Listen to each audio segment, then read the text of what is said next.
Hey guys, welcome back to this channel. In this video, I'll be showing you guys how you can fix insufficient storage on CapCut PC. Go to menu and select back to homepage.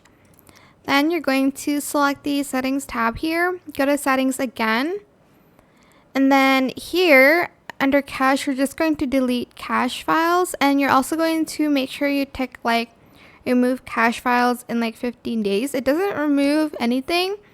It just deletes the fact that you've downloaded the effects and filters and whatnot, and you can just download them again. That is pretty much it really, what you can do for storage.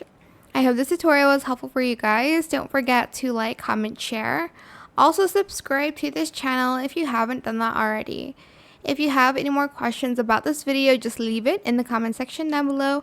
I'll try my best to answer them all for you guys. And if you found this video helpful, please click the thanks button as well. That is it for this video. Thank you so much for watching. Bye.